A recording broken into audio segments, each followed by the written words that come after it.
इंतजार कर रहा था।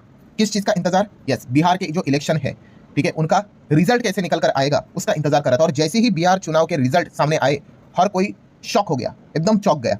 देन उसके बाद हम मार्केट को देखें तो बाजार को देखने के बाद तो वो व्यक्ति तो और ज्यादा शॉक हो गया कि मतलब ये चल क्या रहा है। मतलब आप सभी लोगों को यहाँ पे पता ही है, बिहार के इलेक्शन की अगर हम लोग बात करें अभी तो बच्चे बच्चे को यहाँ पे पता है, क्लियर कट तरीके से एनडीए की विक्ट्री हम लोग को देखने को यहाँ पे मिल रही है। बट फिलहाल अगर हम लोग देखें तो 200 सीट्स की लीड पे हम लोगों को फिलहाल एनडीए चलती हुई देखने को यहाँ पे मिल रही है। 200 सीट्स, ठीक है, मतलब जीतने के लिए तो 122 चाहिए होते हैं, ये तो 200 पे फिलहाल लीडिंग पोजीशन पे है, ठीक है। अच्छा, कुछ लोग सोचते होंगे कि लीडिंग पोजीशन ऐसा क्यों यहाँ पे लिखते हैं, तो थोड़ी देर बाद मैं आप लोगों को बताऊंगा। बट आप सबसे पहले देख सकते हैं कितना चाहिए जीतने के लिए, 122 सीटें यहाँ पे चाहिए। और जितने भी एग्जिट पोल थे जहां पे आप देख सकते हो हाईएस्ट लेवल, अगर किसी ने बताया था, थोड़ा रेप्यूटेड एग्जिट पोल की बात करें जिनका नाम बड़ा है, मैट्रिक्स की बात कर ले तो 167 हायर लेवल पे बता रहा था, ठीक है। और फिलहाल अभी कितना देखने को मिल रहा है? 200, ठीक है। Still counting is going on, ठीक है। अभी भी रिजल्ट पूरी तरीके से सामने कुछ भी नहीं है, एक दो शायद से सीट्स का ऑफिशियल रिजल्ट डिक्लेयर हुआ है। बाकी जो भी आपको नंबर दिखाते हैं ना वो लीडिंग वाला होता है। मैं अभी आपको दिखाऊंगा एक्जैक्टली मैं क्या बोल रहा हूं। देन बाकी जितने भी एग्जिट पोल हम लोग को देखने को मिले हैं वहां पे ये बात तो क्लियर कट दिखाई थी कि एनडीए की ही सरकार यहाँ पे बन रही है एकदम क्लियर मेजोरिटी के साथ। बट 200 के आसपास अगर आंकड़े की बात कर ले तो ये पोल डायरी करके एग्जिट पोल है,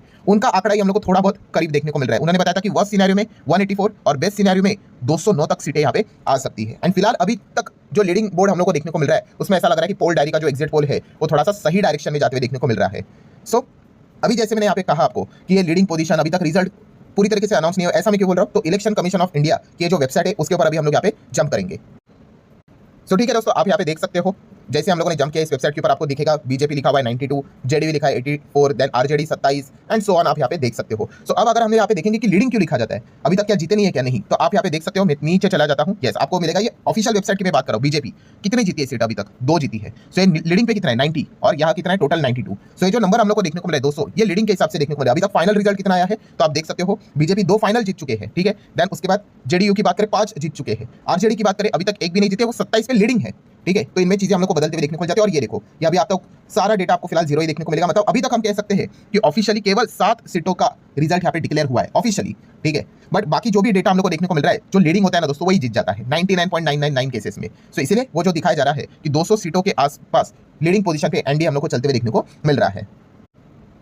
तो चलो पहला वाला पॉइंट तो समझ में आ गया, ठीक है, पॉलिटिक्स से रिलेटेड कि भाई एनडीए जीत रहा है एकदम clear cut absolute majority. And sir आपने तो बोला था CG plus SG formula, central government वही अगर स्टेट गवर्नमेंट में अगर सरकार बनी तो भाई बाजार में तो एकदम धमाकेदार परफॉर्मेंस तो यहाँ पे देखने को मिल जाता है। एंड अगर हम लोग यहाँ पे मार्केट को देखें तो मार्केट अगर आप देखोगे कोई धमाका नहीं, इनफैक्ट ये तो हम कह सकते हैं हरा निशान देखने को मिल गया, तो बहुत बड़ी बात है बिकॉज एकदम आखिरी मोमेंट पे ये तेजी आ गई, वरना तो लाल लाल निशान ही चल रहा था। सो मतलब ये क्या गड़बड़ है? क्या कोई रिजल्ट में कोई गड़बड़ी है? तो दोस्तों ऐसा बिल्कुल भी नहीं है, ठीक है। तो इसके पीछे का एक्चुअल रीजन मैं आप लोगों को यहाँ पे बताना चाहूंगा दोस्तों, वो है अमेरिका। यस, मैंने इसके पहले भी आपको बहुत बार यहाँ पे बताया है कि अगर आप शेयर मार्केट में आते हो आपको ग्लोबल लेवल पे ध्यान रखना पड़ेगा। और ग्लोबल मतलब हर कंट्री के ऊपर नहीं, खास करके अमेरिका, यूरोप, चाइना, इन कुछ कंट्रीज के ऊपर आपको ध्यान रखना पड़ता है जो पूरी तरीके से हमारी मार्केट को भी प्रभावित यहाँ पे करते हैं। सो अमेरिका से रिलेटेड अगर हम लोग यहाँ पे बात करें, बहुत बड़े 2 दिग्गज रीजन हम लोग को देखने को मिल रहे हैं, ठीक है। और इसी चीज के चलते हमारे बाजार पे उसका इंपैक्ट हम लोग को देखने को यहाँ पे मिला है, ठीक है। मतलब अगर हम लोग यहाँ पे बात करें पहला पॉइंट, तो आपने देखा कि कल रात अमेरिकन मार्केट 800 पॉइंट के आसपास गिर गया, 0.25% के आसपास की गिरावट। एंड नेस्डैक की बात करें, बाप रे बाप 2.25% तक नेस्डैक यहाँ पे गिर गया।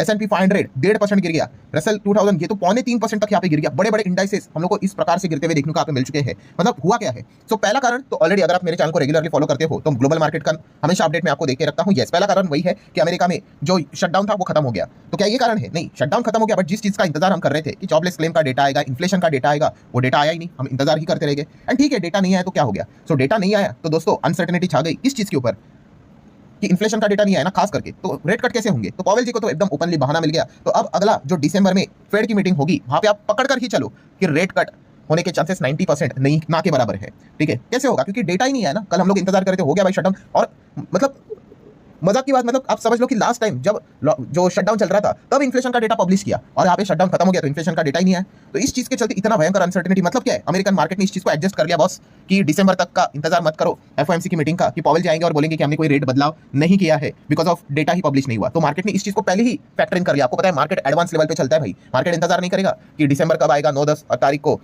फेड की मीटिंग स्टार्ट हो गया और पॉवेल जी बोलेंगे। सो ये सबसे बड़ा पहला पॉइंट हम लोग को देखने को यहाँ पे मिला है, जो हम लोग को पहले ही पता था, जो मैंने आपको कल भी बता दिया था। दैन सेकंड पॉइंट की अगर बात करें जो काफी लोगों को पता ही नहीं है, एंड दोस्तों वो है अगेन एआई क्या बबल है, इससे रिलेटेड अगेन पैनिक फैलते हुए देखने को मिल गया। कहाँ पे पैनिक फैलेगा? अमेरिका में ही फैलेगा, क्योंकि एआई से रिलेटेड सबसे ज्यादा एडवांसमेंट वाली चीजें कहाँ पे चलती है? अमेरिका में ही चलती है। अब ये बबल वाली चीजें वापस क्यों स्टार्ट हो गई? तो आपको पता ही है माइकल बरी, ठीक है। पहले तो हम लोग को पता ही है कि ये एक हेज फंड मैनेजर है, ठीक है, 2008 में भी ये काफी ज्यादा पॉपुलर हुए थे, उनका प्रेडिक्शन सही गया था। और आप सभी लोगों को पता ही है कि उनका जो हेज फंड हम लोग को देखने को मिल जाता है, सैन एसेट मैनेजमेंट की अगर हम लोग यहाँ पे बात कर ले तो ये चीजें चलाते हैं। एंड रिसेंटली हम लोगों ने क्या देखा था, यस माइकल बरी ने क्या किया था, 2 स्टॉक्स पे उन्होंने बहुत बड़ा शॉर्ट पोजीशन क्रिएट किया था, ठीक है। मतलब ये क्रैश होंगे तो पैसा कमाएंगे, उसमें से एक था पैलेंटायर एंड दूसरा था एनवीडिया, दोनों एआई स्टॉक्स। एंड उसके बाद हम लोगों ने देखा था कि ये दोनों स्टॉक्स में भयंकर लेवल पे गिरावट देखने को यहाँ पे मिली थी। अब इसको लेकर कौन सी बड़ी ब्रेकिंग न्यूज यहाँ पे सामने आ रही है, तो दोस्तों वो ब्रेकिंग न्यूज ये है कि बिग शॉर्ट इन्वेस्टर माइकल बरी ने अपना जो फंड है उसको बंद कर दिया दोस्तों। यस, ये जो अभी हम लोग जो फंड यहाँ पे पढ़ रहे थे ना, साइन एसेट मैनेजमेंट की अगर बात कर ले, यस ये उन्होंने यहाँ पे बंद कर दिया है आफ्टर द $1 बिलियन एआई बेट।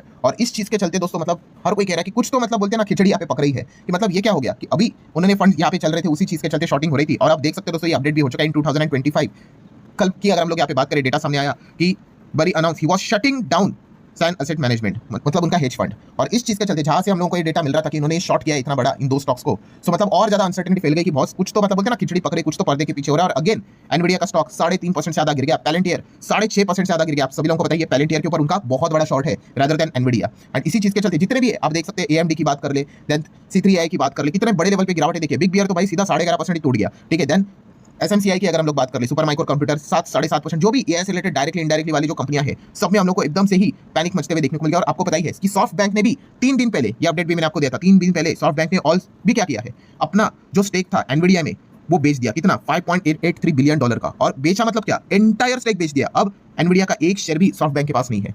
मतलब कुछ तो एआई को लेकर दोस्तों यहाँ पे मतलब चीजें चलते हुए देखने को मिल रही है। एआई बुरा नहीं है, बट वैल्यूएशन को लेकर हमेशा इस चीज में कंसर्न रहता है कि भाई ये काफी ज्यादा ओवर वैल्यूड हो चुका है, बबल बनते हुए देखने को मिल चुका है।